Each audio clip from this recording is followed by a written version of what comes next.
Dad, where have you been? I was so worried. Go away. Don't touch me. I froze on the spot, not understanding why my once kind-hearted father was being so cold toward me. I snapped out of my daze and tried helping him forward, but he flinched me away. My eyes started to tear up, and I didn't know what to do. Then another woman appeared. She quickly helped him up and smiled at me. Don't worry, sweetie. I'll take care of him. Excuse me? Who was she? My mother had barely been put in the ground, and Dad had already moved on? I couldn't watch any more of this, so I quickly left the room. How could things go downhill this quickly? My life used to be so simple and perfect. I had a loving family. I was always on top at school. People always complimented me on how I inherited both the beauty and intelligence of my mom and dad. But then a traffic accident happened and took Mom away from us.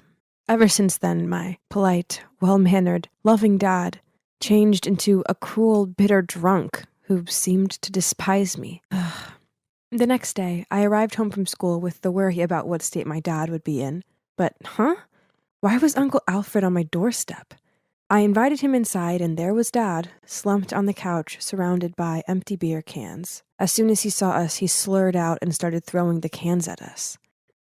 Uncle Alfred then took me to dinner so we could have a talk, and I couldn't help the tears as I blurted out how bad things were at home. He patted my arm and said, Your father's been through a lot. I think it's best if we give him time to sort himself out. I think you should come live with us for a while. So that's how I ended up living with Uncle Alfred, Aunt Madeline, and my cousin Charity. At first, everything seemed fine.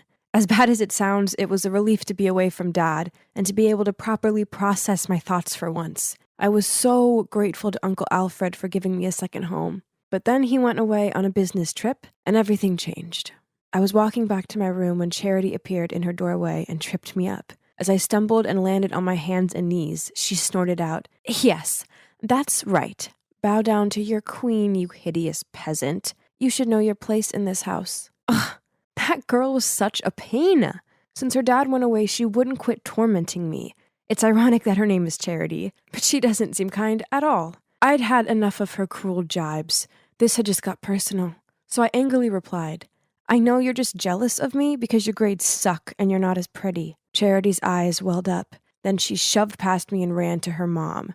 I followed after her and explained what happened to my Aunt Madeline. She frowned at Charity, then scolded her. Phew. Fortunately, I had Aunt Madeline on my side. Anyway, justice is served, right?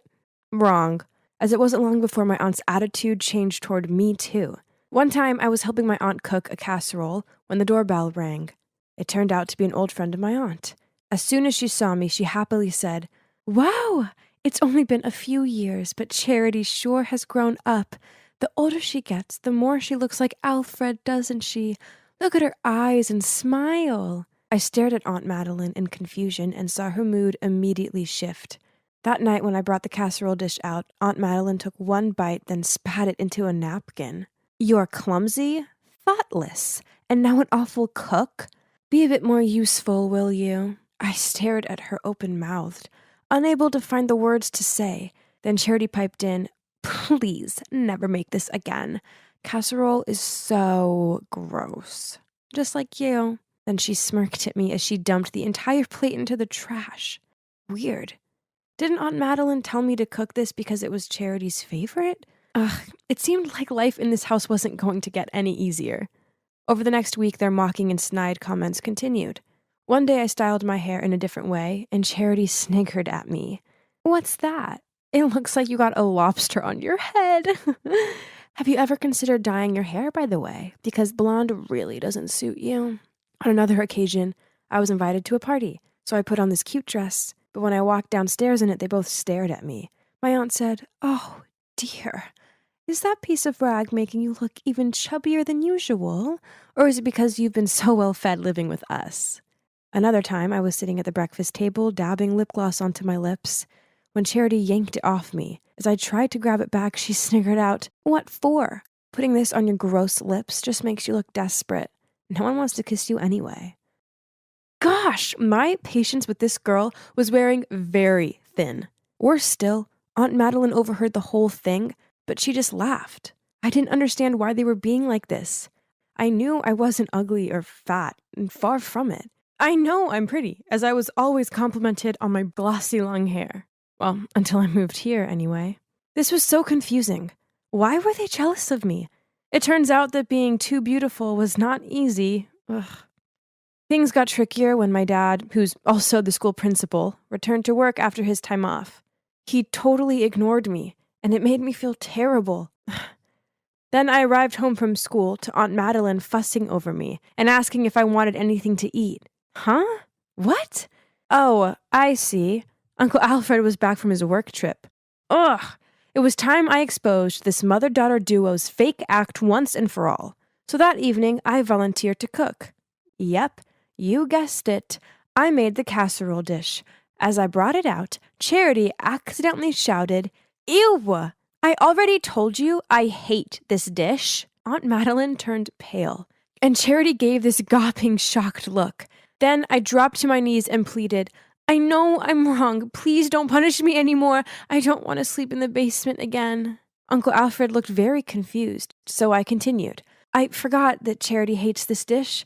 I've been punished several times, but I still keep on messing up. I'm the one to blame." "What is this? I go away for a few weeks and come back to carnage?" He ordered Aunt Madeline into their room for a private chat. "We're not even related. Don't expect my mother and I to be nice to you," she said, then stormed off. What? What did Charity mean? Of course we were related. Aunt Madeline was my dad's sister, right? I wanted to know what was going on, so I hid behind the door and listened in on their conversation. "Tell me the truth. Teresa is your child with Claire, isn't she?" I was taken aback. Claire? My mother? Had I misheard her? "I know. Mark told me.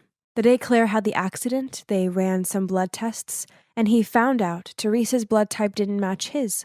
Obviously, she's not his biological daughter, and she looks just like you. Now tell me, did you and Claire cheat behind our backs? You used to be in love with her before you married me. So Dad treated me like that because he found out I'm not his own daughter? And Alfred and my mom used to be in love before she got married to my dad? Explain to me!" "Enough!" Alfred finally spoke up. "I have nothing to explain to you."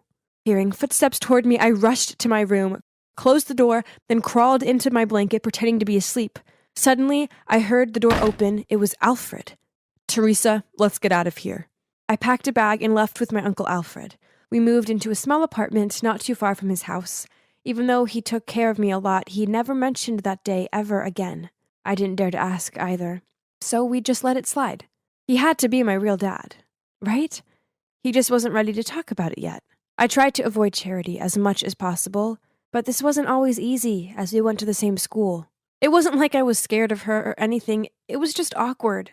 Then one day, I walked along the corridor to see flyers stuck to lockers, doors, windows, and floating around the floor. They all had a picture of my face on them, and scrawled across them was, "This fraud is the product of her cheating mom and a married man." Everyone was giving me dirty looks and whispering about me. I panicked and rushed out of there, but I wasn't looking where I was going and bumped straight into a jock, and standing next to him was Charity. "Enjoy the fame. These flyers were specially made for you." Right at that moment, my father appeared holding a flyer. He waved it in front of her. "What is this? Who allows you to trash the school with this rubbish? Leave Teresa alone." I couldn't cope with my father right now, so I ran off to class. That afternoon, I heard the school speaker announce that everything written on the flyers was lies, and Charity would be in detention. Once the last bell rang, I just wanted to get home and hide away from the world. But as I walked outside, I saw my dad waiting for me at the gate. I had nothing to say to him, so I ignored him and walked off. "Please, Teresa, at least hear me out." I stopped on the spot, then walked over to him. I guess it was time I found out the truth. So, turns out, yes, I'm not his daughter. But I wasn't Uncle Alfred's daughter either. "I found this, and it made me feel so guilty," he said. He showed me an artificial insemination certificate file. Turns out after years of trying, my parents went to run some tests, and my dad was diagnosed as infertile. Mom didn't want him to be upset, so she secretly got artificial insemination and gave birth to me. "It was never your mom's fault, and I was wrong to treat you like that. I'm so sorry." A fresh ran of tears streamed down my face with each word I heard from him. Teresa, I'm so sorry that us adults' selfishness and bitterness has hurt you. Startled, I turned around to find that Uncle Alfred was already there behind me. I guess he'd come to pick me up, and I didn't notice since I was talking to my dad. He must have heard the whole story. Alfred and I will do anything to make it up to you. Even if you want to find your biological dad, we'll try our best. I looked at him and Uncle Alfred, thinking, there's no need to, as I've already got two amazing dads.